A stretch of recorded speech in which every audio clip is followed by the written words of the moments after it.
Yes, sir, brother.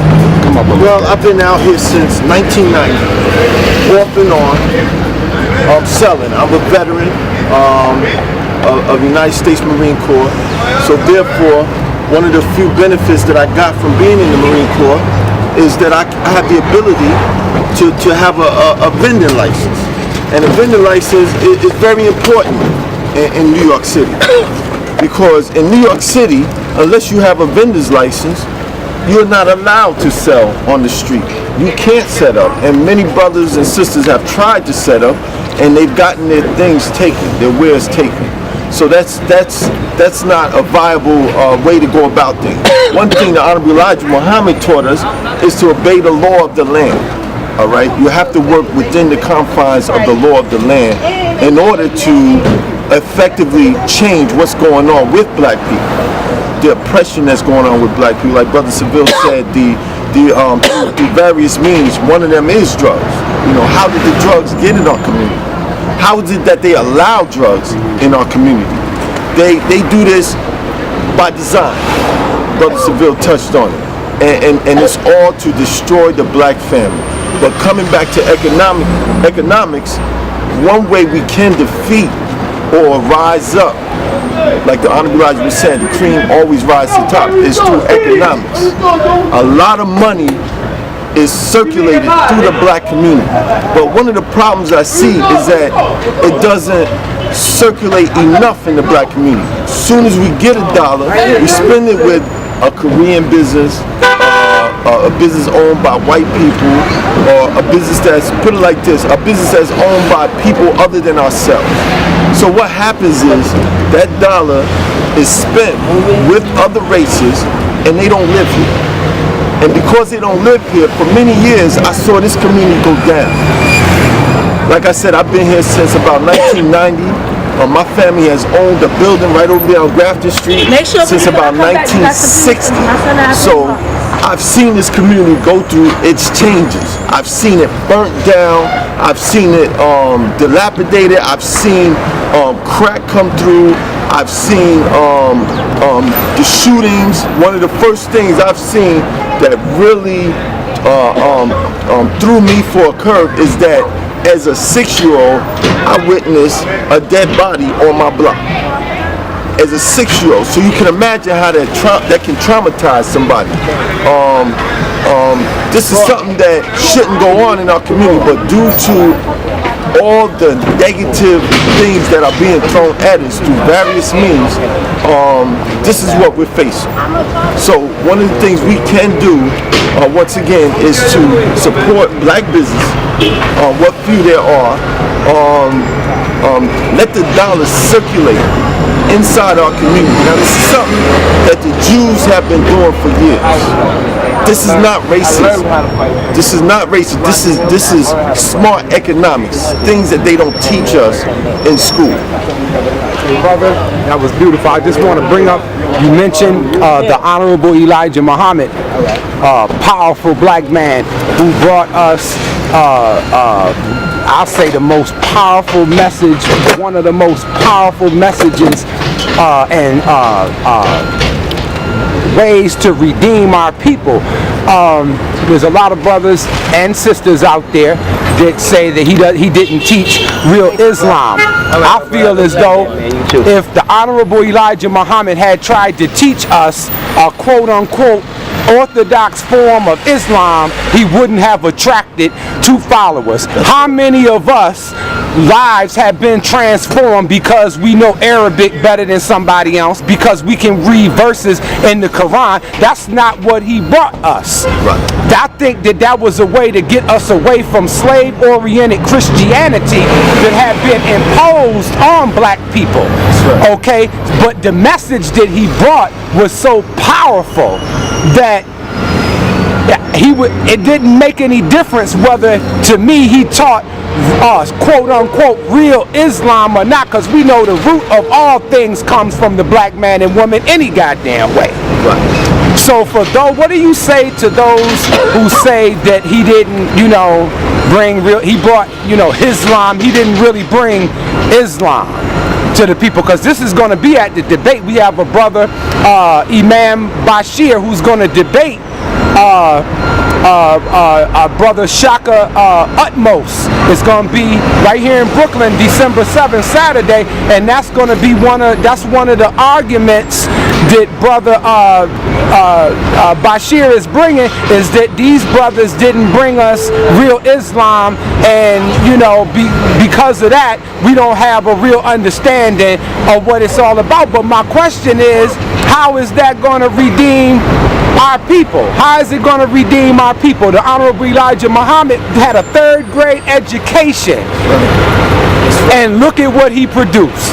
And see, you hit the nail on the head when you said, look at what he produced. We can't go by Brother Bashir. You mentioned another name, I can't remember, but Brother Shaka Utmost. These brothers.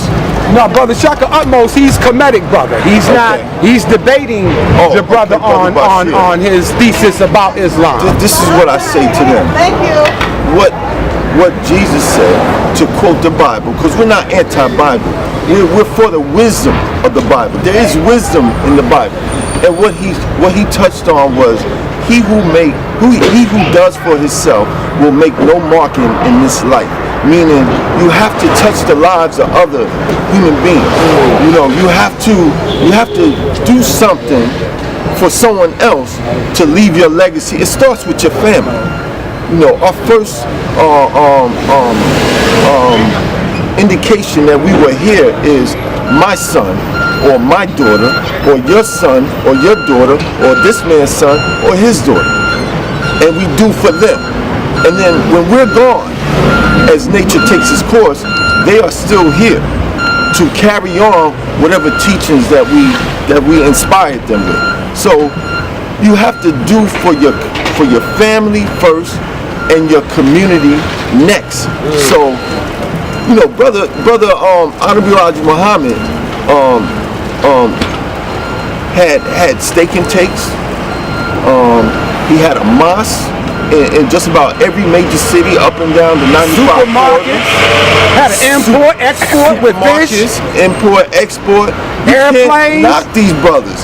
You can't knock Marcus Garvey with the Back to Africa movement.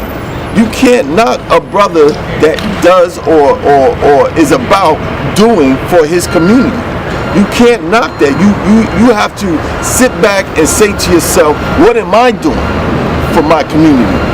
That I'm so good that I can put this brother down. And there's a lot of other brothers like Imam Isa, who had a mosque in Bushwick. He did for his community. Cleaned up the drugs that was around Bushwick Avenue. Like I mentioned, Marcus Garvey, Honorable Elijah Muhammad. You can't knock a brother who's doing for his community.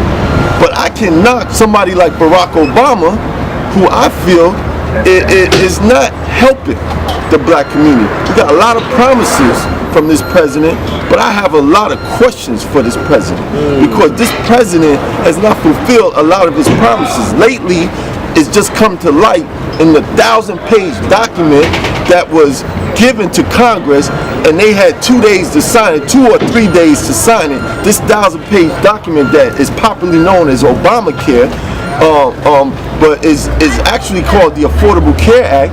This document is not for the community, and slowly but surely we finding this out. Lately, it's been revealed that you have to give up your provider that you're accustomed to, so that you can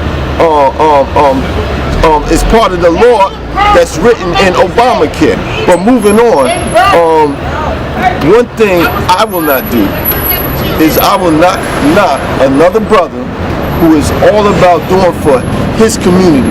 And white folks do for their community, Chinese people do for their community, and Jewish people do for their community. But what I don't see is black people doing for our community. I think it's very important, man, at the end of the day, man, that us as black people come to realize that it doesn't matter what you believe in. We have to come and sit at the table. You know what I'm saying? And put all of that other stuff to the side. That was something that Marcus Garvey, advocated. I think that it's very important, man, that we realize at the end of the day that regardless of what you believe in, if you're a Christian, Jew, Muslim, you know what I'm saying, Buddhist, Hindu, you know what I'm saying, at the end of the day, when that cracker come cook your door in, he's not asking you what you believe in. You know what I'm saying? He's looking at your black skin. You know what I'm saying? And this is something that threatens his existence. Yep. You know what I'm saying? On this earth. You know what I'm saying? He's not going to never stop attacking us because he knows that we are his daddies, you know what I'm saying, and he came from us. So at the end of the day, man, we got to sit down, man, and start discussing these issues in our communities, you know what I'm saying, and solving the problems. That cracker's not going to come with that blue suit on, with that badge, and come in our community and solve our problems.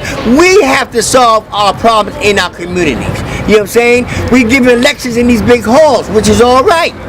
But we have to give some lectures in our communities. Those people who can't get to those venues, you know what I'm saying, have to be allowed to get this information because it is vital for their survival, you know what I'm saying, in order for them to come out of the state of mind that they're in.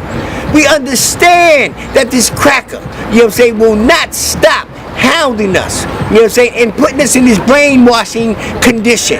We have to be deprogrammed all over again. We have to come out of this state of mind in order to exist. This cracker is trying to annihilate the black race, man.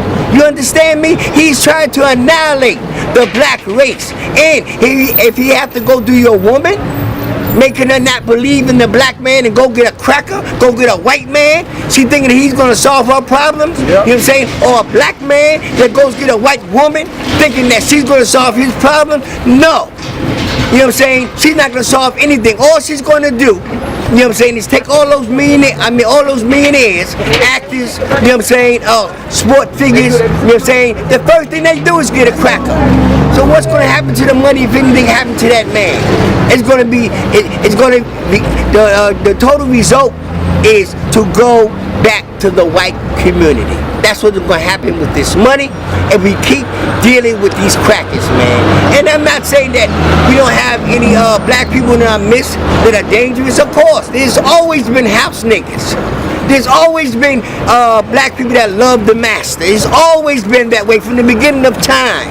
You know what I'm saying? We had people come in our community that look like us, talking everything positive about us. But on the back end of that, you had them pull out their knives, you know what I'm saying, and snitch and tell. You know what I'm saying, on somebody trying to do something positive. That's the problem. Black people are too materialistic. It's good to want good things. It's good to have good things. But at the end of the day, you can't take it in the store and buy your kids no food. You can't take it in the store and buy your kids no Pampers. You know what I'm saying? We have to somehow, black woman and black man, come together. Because until we can do this, we can't go anywhere. The black woman can't go nowhere without that black man, you know what I'm saying? And the black man can't go anywhere without that black woman. We must come together as a whole unit in order to make anything positive happen in our lives. And the last thing that I'm going to say in reference to this particular topic is that we must have love for ourselves. You can't love your mother, you can't love your father, you can't love your children until you have some consideration for yourself. You have to have self-love in order for us to go anywhere in this world. We have to love ourselves. That's right. Beautiful.